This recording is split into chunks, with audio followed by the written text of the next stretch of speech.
Good morning. Happy Monday, right? Thank God it's Monday. Yes. A little while ago, a couple weeks maybe, our chamber had a banquet and it was themed the 1970s disco kind of thing. And despite my not being able to attend because of some health challenges we were having in the family, it got me thinking a lot more about those good old days, at least the days that for me were ones that were very formative in certain ways through those 70s and all the things that were going on with Vietnam and all this other stuff. And there was chaos and challenges and adversity, especially as a teenager growing up in that kind of an environment. And it's no different today. We all have the new challenges that we're all facing.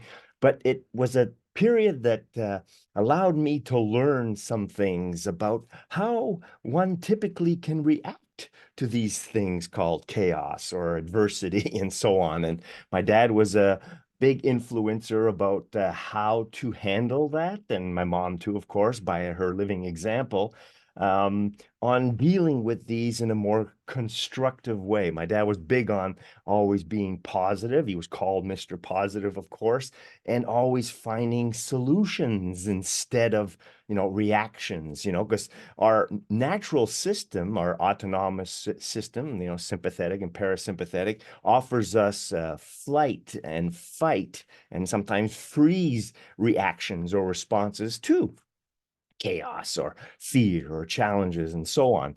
So that's one aspect of us as a human that we kind of react or respond. Not always the best and most serving. Another way of kind of phrasing it in today's world, if you will, there's people who cry and complain. There are people who just cave and disappear. There's some who just curl up into a ball and then kind of freeze up in a new way. Or more and more, we're finding people who are in that positive lane of creativity or innovation. And that's the lane that we really want to be. And not only because this is who my dad was, our founder, a merry Mr. Positive type oriented person, but also as a response that is more serving. So anytime we have these challenges, whether it's in relationships or in, day-to-day issues, the economy or our health or whatever might be going on in our lives, we have this choice. We can cry and complain.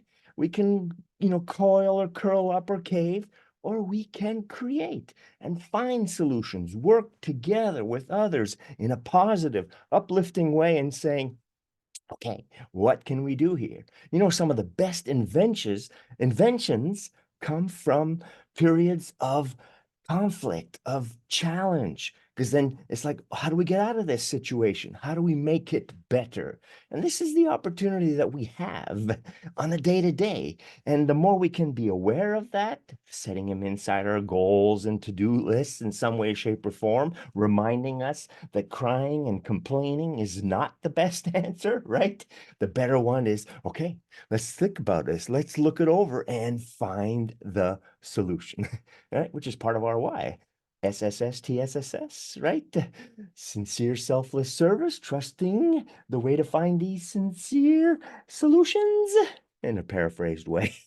So, how do you react? How do you want to react? How will you now react so that we can be and do and have and give the better version of ourselves? Reacting and crying is a version, but it's not the best one in a lot of cases. So think about it. Think positively about it. Think optimistically positively about it.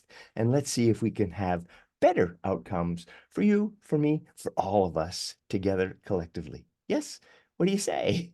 Have another awesome week. The weather's kind of still freaky up and down, playing with our sinuses and such, but there's a solution somehow in there. Diet, exercise, sleep, whatever it takes. Let's figure it out. Have a great one. Cheers and ciao.